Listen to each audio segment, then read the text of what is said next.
O que será que se esconde por trás do sorriso de Ted Bundy? Será que era um sorriso de satisfação? Um sorriso de alguém que sabia, tinha certeza da impunidade? Ou será que é apenas uma máscara social cínica para fingir que tá bem? Vamos tentar entender um pouco sobre isso nesse vídeo aqui.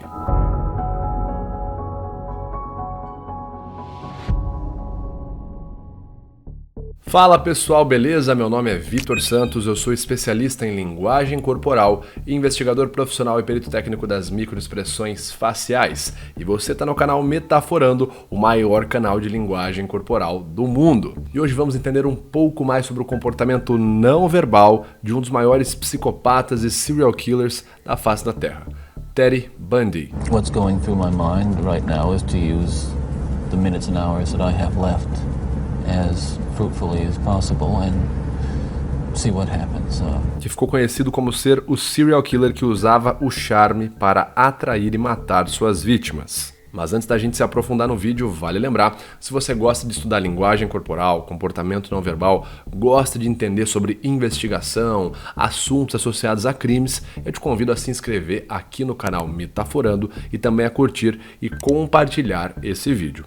Tá certo? Sem mais delongas, vamos entender o que é que tá rolando aqui então. Para você que não conhece, Ted Bundy, como ficou conhecido Theodore Robert Cowell, foi um assassino em série que atuou nos anos 70 nos Estados Unidos e ficou muito conhecido por usar o seu charme, a sua figura de uma pessoa muito bem apessoada para atrair as suas vítimas, em sua vasta maioria jovens mulheres. Ted Bundy foi condenado à morte pelo assassinato de 36 jovens.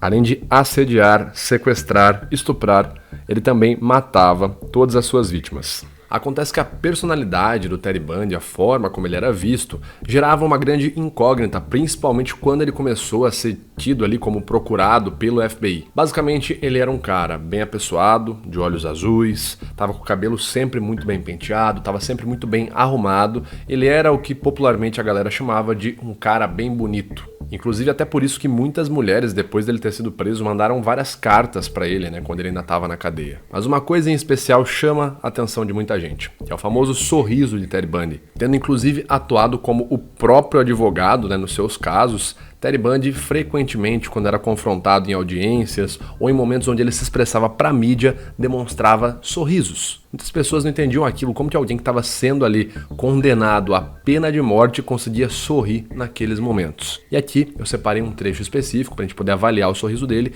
e também para falar um pouco sobre aquela velha ideia. Será que psicopatas não sentem emoções? Será que um psicopata como Ted Bundy ele estaria sorrindo, mas é um sorriso fake? Ou será que ele poderia estar feliz? Vamos tentar entender isso pela ótica da linguagem corporal. Tá, aqui eu separei um vídeo de 1978, quando Ted Bundy, depois de passar 6 meses preso, teve a sua primeira chance de poder falar com a imprensa.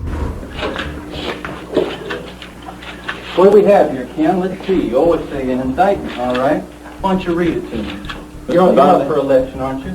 Ele tá conversando ali com o Sheriff Ken, dizendo que o Ken pode ler a sentença para ele, Fala aí o que você tem, eu sei que você vai estar se candidatando, O Ted Bundy tá como se tivesse uma afronta. É interessante observar um comportamento aqui bem peculiar. Ken, let's see. Ted Bundy chega bem próximo da pessoa que vai ler a sentença para ele, e, em teoria, uma das figuras de autoridade no local, você consegue ver pela forma que as pessoas estão dispostas ali no local, que essa figura com o papel é a figura de autoridade, todo mundo está direcionado para ele.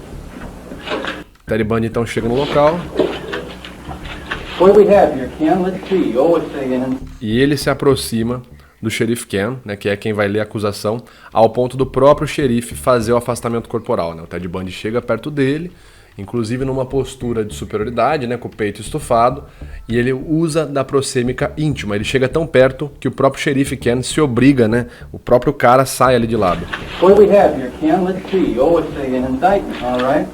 Gerando desconforto, ele começa a massagear o papel, o que indica pra gente ali pelo gesto pacificador que o xerife ficou bem incomodado. E o Ted Bundy tá sempre aproximando o corpo, isso gerando esse desconforto. O que acontece, como a gente fala, uma pessoa ali, um serial killer, ou até mesmo uma pessoa que tem um transtorno de personalidade antissocial, popularmente conhecido como psicopatas, eles geralmente são muito dominantes, são muito manipuladores. E uma das formas de você demonstrar dominação, demonstrar superioridade, é justamente diminuindo a proxêmica. Quando você chega chega muito perto de alguém, é como se você estivesse dizendo, olha, esse território que você acha que é seu também me pertence. E quando a pessoa então sai e cede território, é como se ela estivesse subconscientemente legitimando a sua autoridade. Esse é um comportamento bem curioso de se observar no Bundy, né, nesse momento aqui. Why don't you read it to me? You're up for election, aren't you? Mr. Bundy got it, didn't you? Mr. Bundy told me that you were going to get me. He said he was going to get me. Okay, you've got the indictment. Ele tá falando pro cara, né? Lê aí então a acusação que você tem, por que você não lê? Você não deixou eu falar com eles, né? Você não deixou eu falar com a imprensa, agora eu tô aqui, vai. Agora você não acha que é minha vez de falar? All you're going to get. Let's read it. Let's go. Ele vai falar que é inocente, fala assim, eu vou dizer que eu sou inocente, né? Essa acusação você não vai conseguir, enfim. Theodore Robert Bundy. Aqui é interessante o seguinte. O próprio xerife, de qualquer forma, ele já ia ler a acusação. Contextualmente, era isso que ia acontecer nesse momento. Mas o Ted Bundy cria uma narrativa, faz acusações ao xerife e manda o xerife ler, e isso é importante, e o xerife não tem um confronto, ou seja, na sequência do comando verbal do Ted Bundy falando, let's go, vamos lá, vai, lê aí que eu quero ver, lê a acusação aí. O xerife, então, baixa a cabeça e lê.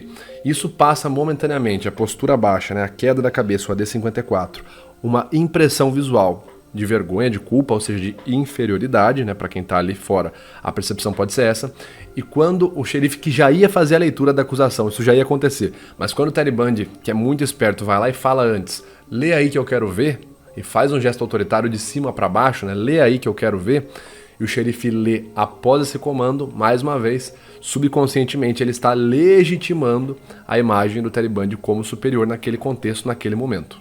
You are charged, indictment, 2 counts burglary, 2 counts murder in the first degree, Aí ele está lendo a 3 acusação. counts attempted murder in the first degree.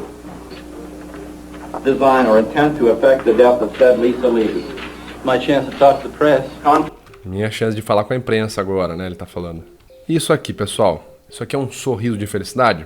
Não, quando a gente tem uma movimentação na face que é brusca e ela fica no nosso ápice de contração por muito mais tempo do que uma mera sílaba ou do que um mero segundo, isso é um gesto conversacional. Ele está tentando usar uma expressão, uma careta, uma mímica facial para gerar um certo rapport, né, para que as pessoas prestem atenção nele.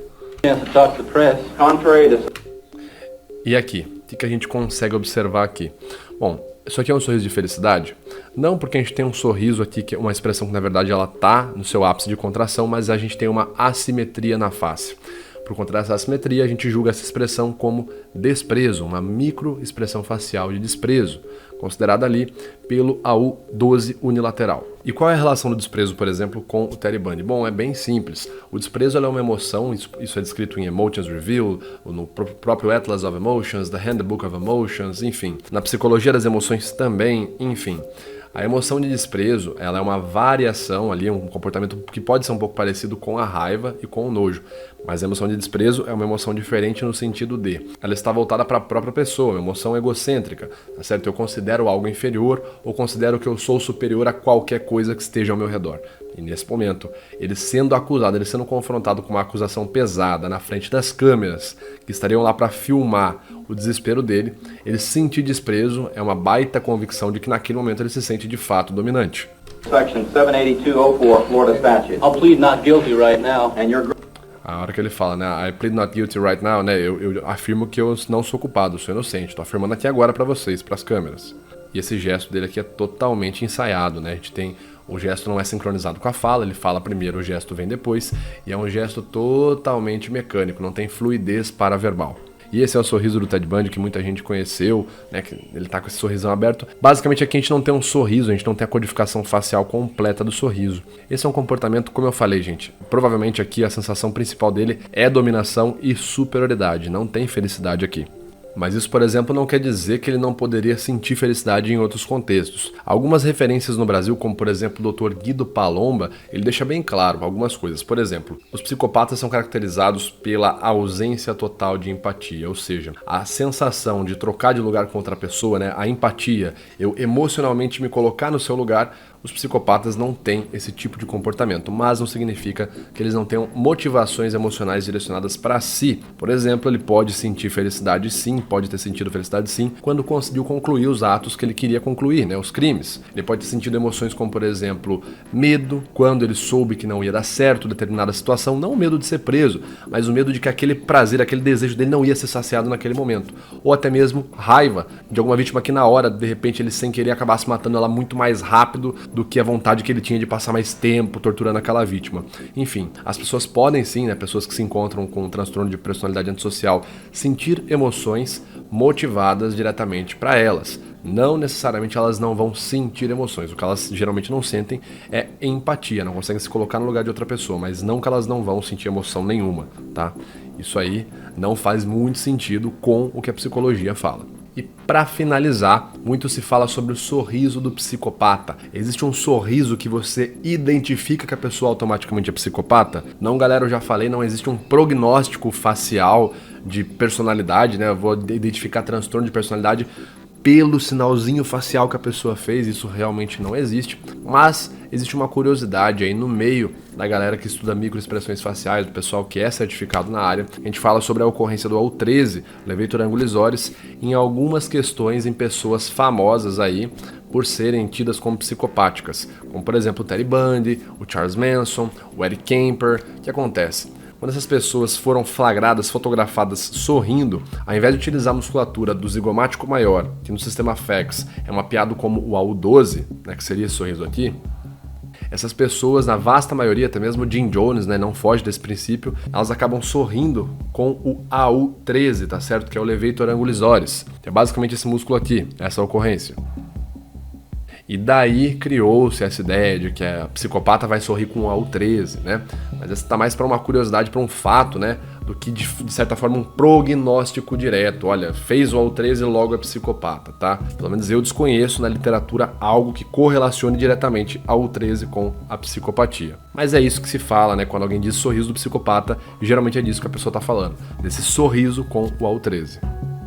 E bom, pessoal, era isso que eu tinha para passar para vocês hoje. Já sabe, se você gostou desse tema, quer estudar mais sobre isso, primeiro você deve checar essas duas análises que eu separei para você, e também você deve se inscrever aqui no canal Metaforando, caso não seja inscrito, curtir e compartilhar esse vídeo, tá bom? Eu vejo vocês no nosso próximo vídeo, valeu!